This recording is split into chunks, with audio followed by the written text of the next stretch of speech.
बहुत लोक कुंदूरी खाइबा को पसंद करती नहीं। छोट पिला तो जमा खाआंतीनी कारण पाणिचिया भी लगे। बट आज गोटे नुआ प्रकार रेसिपी तैयारी करी जोटा बहुत भल लगे, समस्त को भल लगे। से मुझे प्राय 500 ग्राम कुंदूरी ताको भलरे धोई देइछि। तार दुई पाखर टिके टिके काटी देइकि ताको दुई फाड़ करी काटी रखुछि। आपण चाहिए 4 फाड़ भी करें, नहले मझीरू दुई गर करिकी मध्य काटिदेवे। सबू कुंदूरी को काटी सारा पर कड़ई बसौची, गैस ऑन करुच्ची। आ मु नहीं सोरिष तेल, बहुत कम तेल रे मु आज रोसई करी। आपण देखिए मु 2 चम्मच सोरिष तेल वर्तमान पकेली। आपर मुझे आम जो आगुरी काटी रखी कुंदूरी ताकू एबे पके दूची। याकू आम भलरे भाजिबा मीडियम रो हाई हिट रे रखिकी प्राय 8 ରୁ 10 मिनिट।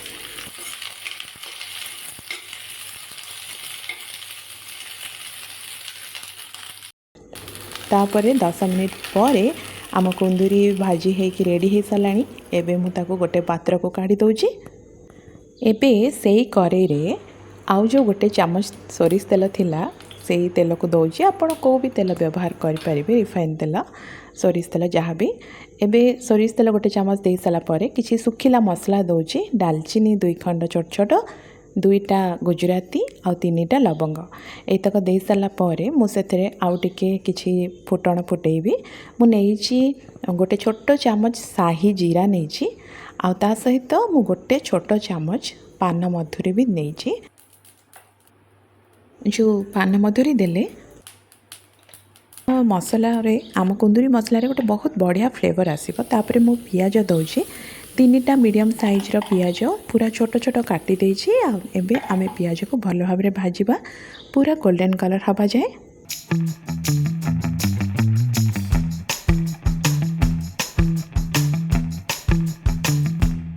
आम पियाज तो भल भाबरे पूरा भाजी हे आसलानी। पूरा भल भाबरे भाजी सारा पर मुझे एथिरे गोटे बड़ चम्मच अदा रसुण छेचा दौची। आपण अदा रसुण पेस्ट मध्य दे परिबे। तापरे आमे प्राय गोटे मिनिट जाए ये अदा रसुण पेस्ट को पियाज सहित मिसेवा एवं जेपर्यंत बास्ना न जाइए से पर्यंत आमे अदा रसुण पेस्ट को मिसेवा।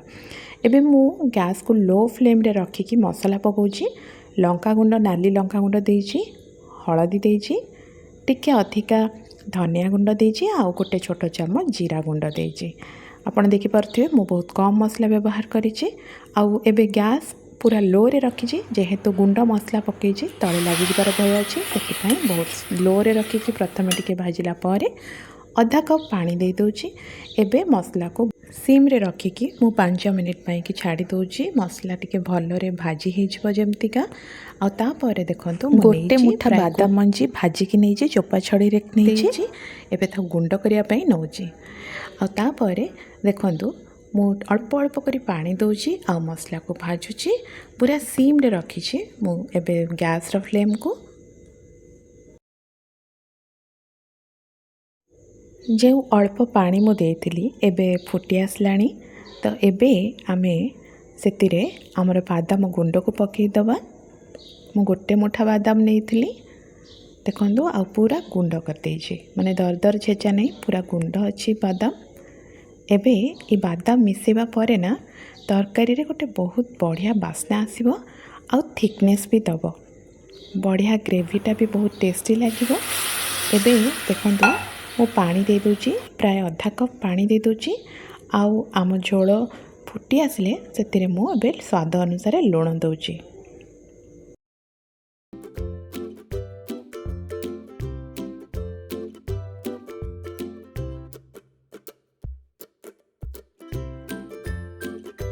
आम झोल तो फुटी आसलानी। एबे आमे जो आगुरु भाजी के रखथिले कुंदूरी एबे पकई दबा आ भलरे मिसई दबा।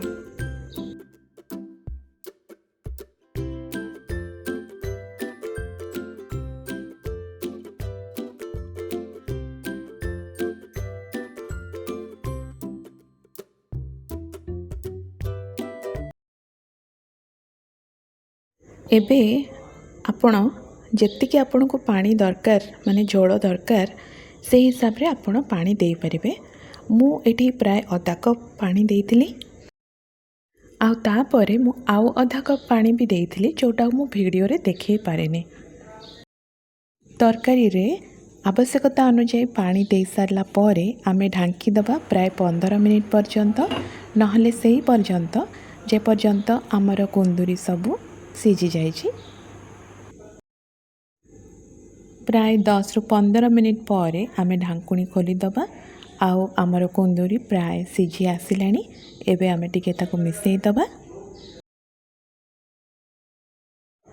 तरकारी को टिके आउ टिके फ्लेवरफुल बनैबा पाइका मु एथिरे लंबा कटा हैतिबा अदा आ लंबा कटा हैतिबा कंचा लंका दउची। जेहेतु मु अल्प लंका गुंड व्यवहार करिछि मु कंचा लंका दउची।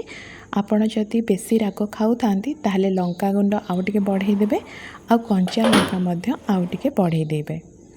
तापरे आमे 5 मिनिट पाई ताको ढांकी दबा। आ तापरे मु कस्तूरी मेथी प्राय 1 चामच दे दोची। बहुत भल फ्लेवर आसीबो तरकारी रे। आ तापरे 1 छोट चामच चीनी मध्य दउची। या द्वारा तरकारी रो टेस्ट पूरा 2 गुणा हे जिवो। आपण निश्चय देबे, चीनी को जमा स्किप करिवेनी। आपण देखिबे तरकारी रो टेस्ट केते बढ़ी जिवो। आ देखंतु एते सुंदर देखा गलानी। आम कुंदुरी मध्य सीझी गलानी, परफेक्टली रेडी हे सालानी आम कुंदुरी मसला। आपण एई भली कुंदुरी मसला निश्चय तैयारी करंतु। आउ लेखिकी मते जणांतु जे आपणकर कुंदुरी मसला केमती हेइतिला। आउ आपणको घरे समस्ते खाइके आपणको कोण कहिले।